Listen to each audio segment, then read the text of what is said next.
Hey guys, Kai from Kai's Take Corner here, and welcome to my review of Batman v Superman Dawn of Justice. Quick heads up, if you haven't seen the film, there will be some kind of form of spoilers in this review. So if everything is not to your cup of tea and you don't want to be spoiled about the film, then head out to the door. Yep. Right, you don't want to be spoiled? Right, there's the door. Okay. And everybody else left in here? All want to be spoiled? Okay then, let's get on with the review. Okay, so Batman v Superman Dawn of Justice. Okay, so there were problems with the film and there were parts that I liked about this film quite a lot. I'm a big Superman fan at heart. I've grown up with the Christopher Reeve films, the animated series, the toys, anything that was related to Superman. I bought a hell of a lot of Superman t-shirts, graphic novels, you name it. Superman's been a big thing to me and everything. So I haven't really read too much of the comics, so this probably is more of a basis of me going from the TV shows and what I grew up with and what I loved about the other forms of Superman. So to get out of the way is, I love Ben Affleck as Batman. If you didn't know, this film is directed by Zack Snyder. The cast is, the main cast is, we've got Henry Cavill as Superman, we've got Ben Affleck as Batman, Gal Gadot as Wonder Woman, we've got Jesse Eisenberg as Lex Luthor, and we've also got Amy Adams as Lois Lane, and the rest of the cast from Man of Steel, and Jeremy Irons as Alfred. So I want to talk about the characters. Okay, so first of all, Ben Affleck as Batman. I love his interpretation of Batman. It's it feels like Batman that I know should be Batman. He plays a perfect Bruce Wayne. He balances his Bruce Wayne with his Batman very well, like I always wanted a Batman to be portrayed in live action. There were a lot of different actors of Batman that... The perfect voice for Batman will always be Kevin Conroy, because his voice of Batman, he balances it out well between Batman and Bruce in the animated universe. And then the live action actors, we had... In the films we had Michael Keaton as Batman. He did a good Batman, but he didn't really do a good Bruce. And that's what, with each actor portraying him, they either are good at one half of the Caped Crusader and is bad at the other. Ben Affleck actually nails being a good Bruce and a good Batman overall. He really did bring in the A game. It's like he was meant for this character. The actions felt like Arkham universe action and everything. And killing in this, yes, Batman in this does kill. When I watched the film, I didn't really see him killing as much. He was pretty much grabbing stuff like that. The criminals were still shooting, trying to stop him, and when he grabbed the villain, he like controls him and shoots. And the guy holding the gun, Batman wasn't the one shooting. The criminal was still shooting the gun, killing his own men. So Batman was just like holding him back while he was still shooting crazily because he was out of control and probably scared of the Batman and everything. So yeah, Batman has more gadgets to do, has more gadget based things with gun related items are more gadget based. The type of gun we saw in the trailer where he's holding it down on a tower is a tracking blaster, so he fires and it shots on a lorry that literally was being tracked, and it was shooting tracked, and he's got a kryptonite gas launcher. So yeah, most of his gadgets are in there. A lot of the weapons he has used are gadget based. They're not guns. He's not killing. The guns he used are guns that are from the criminals, and they are shooting at him, and he's just stopping the criminals while the criminals are still shooting crazily. Because I looked into that very detail while I watched the film yesterday and everything. So yeah, Ben Affleck as Batman is my best interpretation of Batman.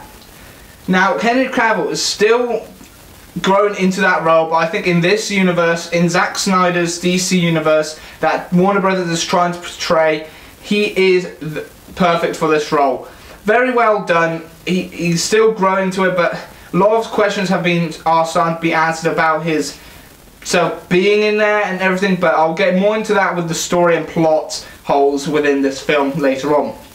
Now, we get to Gal Gadot as Wonder Woman. She nails it. She literally does look the part. She plays Diana Prince really well, literally brings out the characterization really well at the same time, and it all brings into that nice illustrations that is there, so it really is nicely done. Amy Adams, she is still a good Lois Lane, like always.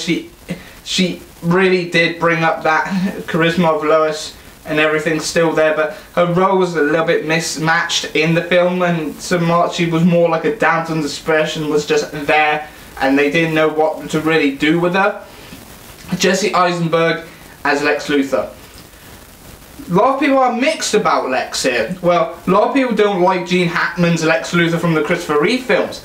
I loved Gene Hackman's portrayal of Lex Luthor. So, for me who likes Gene Hackman, I like any form of Lex that is interpreted. And Jesse Eisenberg's take on Lex, I really enjoyed it. It's more that he's more psychotic. He's letting power over owning a company and everything gone to his head, that he wants to have a lot of power and wants to know a lot of things about the alien species. He wants to stop this race. He's much more crazy. He's a toned down type of Joker, but for this Lex, I think it's more of him owning Lex Corp and him being the head owner, and it all going to his head that he's got all this money and he can do always can do what he wants with it and stuff like that. And it was really, really amazing.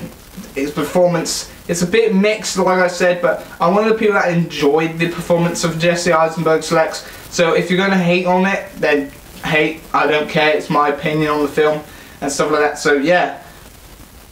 Now we get on to Jeremy Irons as Alfred. He was really good as Alfred. He was more of a mechanic. He was much more of a friend to Bruce. He wasn't really the butler like all the other portrayals of Alfred was in the other film verse, or even in the 1966 TV series with Adam West.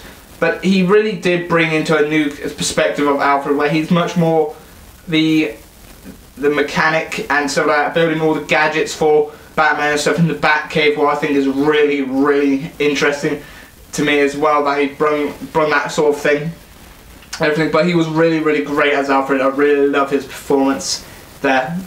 Now let's get on to the story. The story is really mixed. It opens up with Zack Snyder and Ben Affleck's take on Batman's origin. It takes up essentially most of the part of the beginning of the film, where we just see his parents getting shot. Bruce is running away from the funeral because he doesn't want to accept it. He falls into where the future of the Batcave he would be, surrounded by bats and everything like that. At the same time, and then it cuts into 18 months later. We see the scene of Zod in that fighting what ended up being the building of a Wayne Industries or Wayne Enterprise building being destroyed, and Bruce really hated it and hated Superman for it and stuff like that. So it really we saw Bruce's side of things, what he was doing in Metropolis while the battle between Zod and Superman was heading into battle from Man of Steel. Okay, so that's alright. Then it's nearing the end when the final boss, I would say the final boss has come into play. All the other bits, like the Wonder Woman segments, the Batman segments, the Superman segments, all those little sub-stories, plots and everything, I loved every bit. Everything that Ben was in when he's Batman or Bruce, he was perfect, he was great, and the story just placed on there. Henry and Zach still playing how it is in Man of Steel, still wondering what it is, because people are still thinking, is he a threat, is he a villain, he's too much powerful and he's too much of God and everything, and it all really did perfect his eyes what went through with him there. Now we get, and then all the pretty much the first like hour and a half, 2 hours of the film I really enjoyed. It was a bit of a splice, it was a little bit mix and match. It was mainly when it got to Doomsday, and I will be spoiling, so like I said, you should have left when the door, before the door closed because there are spoilers. And he was a CGI mess. He evolved, but he was a CGI mess. He literally looked horrible. He looked like an ogre. He looked like something from Lord of the Rings, or like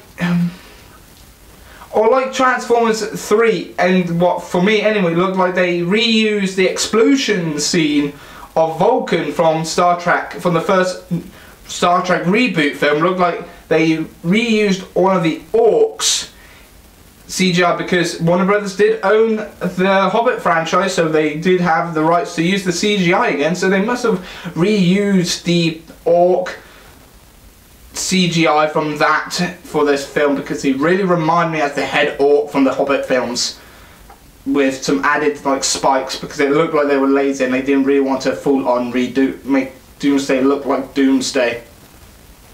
And then I love the bits where they incorporate the death of Superman and Dark Knight Returns. They try to amalgamate the two together, because it seems to me that it literally did feel like it's a rush thing using Doomsday in this film and incorporating the deaths of Superman in this. Whereas the fight between Superman and Batman were really good. Short as it may be, it was really, really well done. And the connection, I loved the creativity where Zack Snyder used Martha as the connection to stop the fight. Because we all know Bruce's mother is called Martha Wayne, and we all know Superman's adopted mother is called Martha Kent. That is one of the big connections between Bruce and Batman. They both had mothers named Martha. And literally, I loved it when Lois runs in to stop Batman from piercing Clark with the spike and going and everything, because he was yelling, saying, "How do you know that name? How do you know that name?" And Lois just comes in and says, "That's his mother's name," and everything. It all makes sense. It stops the fire, and then everything like that is really good. But the funeral scene was a little bit alright. It was nice that they incorporated Death of Superman, but I thought that it would have been nice for a third act to have the death and return of Superman. But now it looks like the Return of Superman might be the Man of Steel sequel now. So we don't know when we're going to get the Man of Steel sequel, but maybe before Justice League. Don't know. But yeah, so there were a lot of little bits of stuff I didn't like about the film. There's a lot of some of the CGI's, but the film, the visual effects, the cinematography, everything in this film looked beautiful, looked on point, and everything like that just really amazes me how they keep on with those effects. And minus Doomsday, everything else looked beautiful. It was a little bit more lighter / much more darker, but like I said, it was a mix of both, because yeah, but other than that, I really did enjoy. I'm not going to rate this film, because I'm not going to be doing movie reviews that often, but Batman v Superman is a film that I would say, don't let the critics take or go by reviews what their opinion is on the film, because this is my opinion on what I thought on the film. You guys go see Batman v Superman and judge for yourself how good or bad this film is. Don't go by reviews, critics, other YouTuber critic reviews. Go in, buy a ticket and judge for yourself what this film is about. Build your own opinion on it. I went in lowering my hype, and I still enjoyed it, because I loved the bits I loved and enjoyed, but at the same time there was still a lot of things I hate. Probably some of the stuff I hate is what a lot of people criticize, but I loved and enjoyed this film. As a comic book fan and reader, I loved this film. It's one of my most anticipated films I wanted this year, and I loved it and enjoyed it, and I enticing you guys to go out and see the film for yourself and judge and build your own opinion on it if you liked or anything. And if you've already seen the film, comment down below what you liked and didn't like about the film. If you hated it, or if you loved it, or if you enjoyed it, comment down below in the video, down in the comment section in this video, or head over to my YouTube channel, to the discussions over there, and start off a discussion thread or comment so that people can start and where we can start replying and stuff like that. I'll start a thread up there with a comment saying Batman v Superman thoughts, what did you like and didn't like, over there on my YouTube channel, and give you guys the same thoughts that I liked about that. But other than that, this has been Kai from Kai's Otaku Corner. What did you like and didn't like about Batman v Superman Dawn of Justice? And if you haven't seen the film yet, go ahead and see the film, because yes, there were mild spoilers in this review, but like I said, go see the film, judge for yourself, make your own opinion, and come back here and comment down below what you liked and didn't like about Batman v Superman Dawn of Justice. I've been your host, Kai from Kai's Otaku Corner. This has been my review for Batman v Superman Dawn of Justice. See you next time. Bye bye for now.